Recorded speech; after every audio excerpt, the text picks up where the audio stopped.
आपके अंदर उनके प्रति श्रद्धा है। मॉडर्न साइंस पर हम विश्वास करते जा रहे हैं, परंतु हम अपनी संस्कृति पर विश्वास करना, यदि आप भक्त है या नहीं भी है। हरे कृष्णा।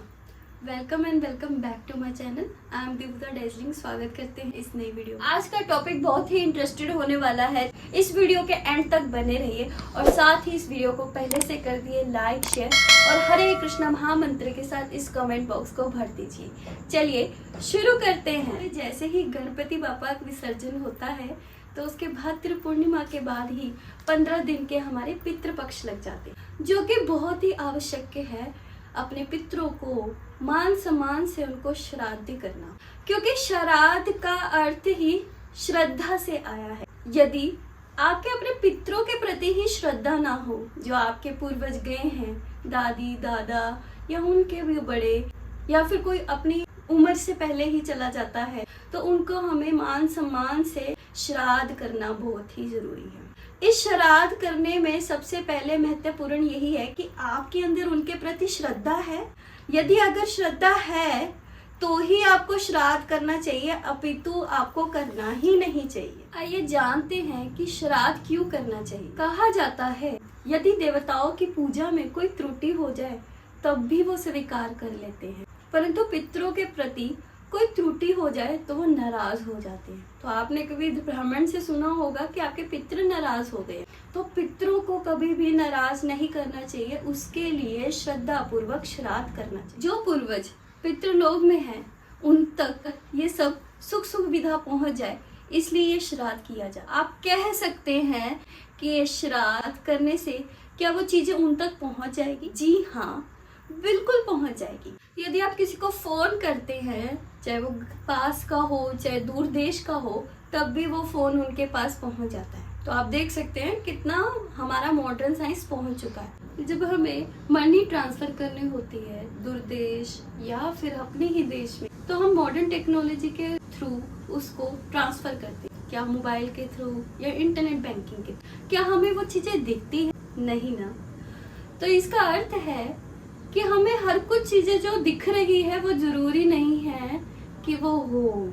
जब भी भगवान को हम यज्ञ के थ्रू या हरे कृष्ण महामंत्र के थ्रू भगवान को पुकारते हैं और यज्ञ में आहुतियां देते हैं, तो वो भी सूक्ष्म रूप में भगवान तक, वो प्रार्थनाएं भगवान तक, वो भोग, वो प्रसाद दिया हुआ भगवान तक पहुंच ही जाता है। तो उसी पूर्वक ये श्रद्धा से किया हुआ श्राद्ध में जो हम पितरों को भोग लगाते हैं, पितरों के लिए सामान देते हैं, वो भी सूक्ष्म रूप में उनके वहां तक पहुंच। मॉडर्न साइंस पर हम विश्वास करते जा रहे हैं, परंतु हम अपनी संस्कृति पर विश्वास करना खोते जा रहे हैं। जो आपके पितरों को पसंद हो वही आपको बनाना चाहिए और वही आपको ब्राह्मण को दान देना चाहिए। कई लोग पूछते हैं कि हमारे पितृ नॉनवेज भी खाते थे, उनको नॉनवेज बहुत पसंद था।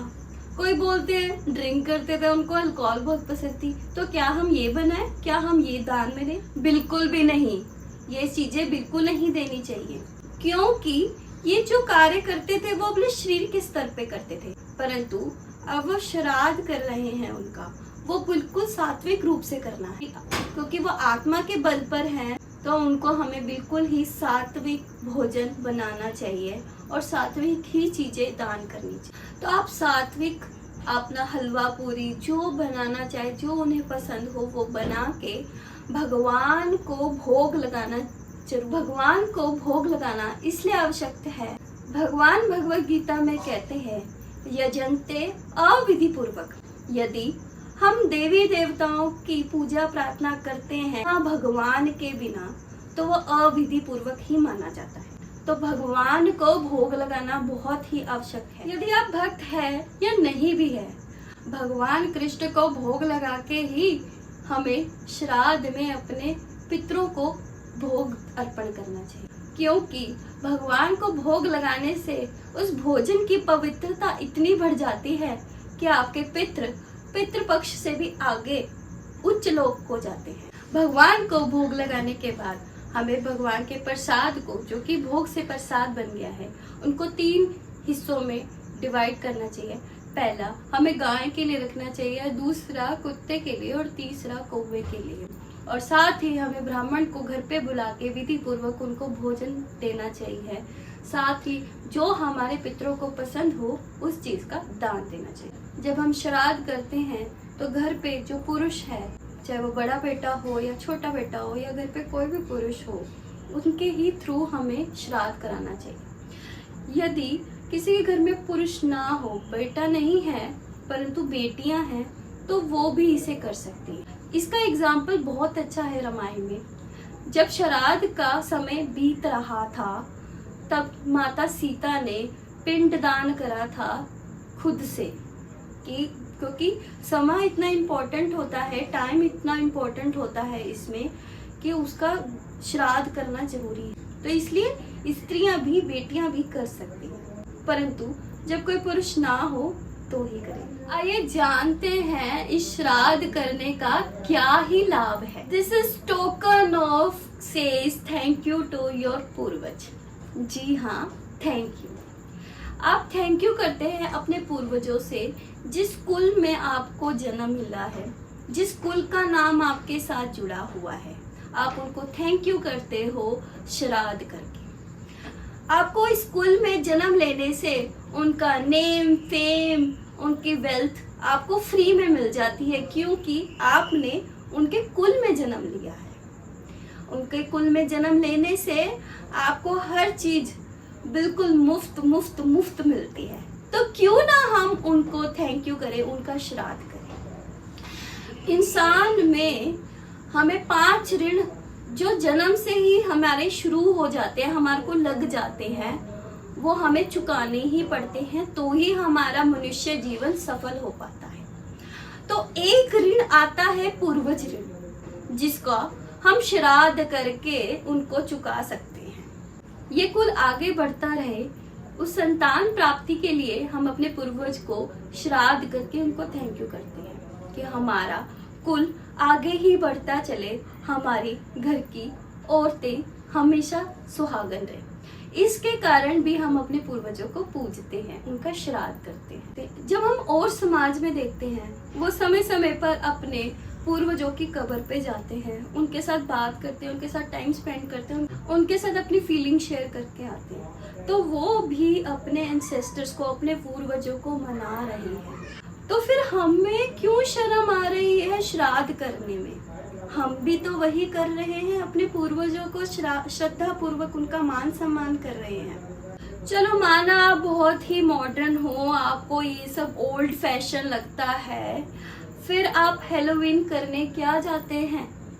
जब हेलोवीन आता है तो आप लोग बहुत सुंदर सुंदर ऐसा फेस मेकअप बना के, भूतिया ड्रेसअप करके आप हेलोवीन पार्टी में जाते हैं। वो क्या है? जब आपको श्राद्ध एक ओल्ड फैशन लग रहा है। हेलोवीन और कुछ नहीं, ये भी क्रिश्चियनिटी का एक एंसेस्टर्स को थैंक्स करने का ही है, जो कि उन्होंने आज के टाइम पे उसको एक पार्टी का टॉपिक बना दिया है, जिस चीज में हम भी इन्फ्लुएंस होते जा रहे हैं आज के मॉडर्न टाइम पे। हमें अपनी संस्कृति से जुड़ना बहुत ही जरूरी है, ना कि मॉडर्न चीजों से। मॉडर्न चीजें ट्रेंड के साथ आती है और जाती है, परंतु जो आपकी संस्कृति है वो आत्मा से जुड़ी है। वो आत्मा जो आपके साथ ना होते हुए आपको ब्लेसिंग्स देती है आपके पूर्वजों के रूप में। तो इसी के साथ हम इस टॉपिक को करते हैं आज क्लोज। धन्यवाद, आप यहाँ तक बने रहे, आपने हमें सुना। आई होप आज के इस टॉपिक में, पितृपक्ष के टॉपिक आपको अच्छे से समझा पाई हूँ, उसकी महत्वता और किस विधि पूर्वक आपको करना चाहिए। साथ ही आप अपनी संस्कृति और कल्चर के साथ जुड़े रहिए। माना हमारी मॉडर्न लाइफ आगे बढ़ती जा रही है, परंतु जो हमारी रूट्स है, संस्कृति, सनातन धर्म, उनसे हमें जुड़े रहना चाहिए, क्योंकि वो हमारे सभी चीजों को बांध के एक साथ रखती है, चाहे वो आपके पीछे के परिवारजन हो, आगे के हो, आने वाले। इसी के साथ आपको ये वीडियो अच्छी लगी हो तो जरूर इसको लाइक करिए, शेयर करिए। हमारे साथ आगे बने रहने के लिए जरूर हमारे इस चैनल को सब्सक्राइब करिए। हरे कृष्णा।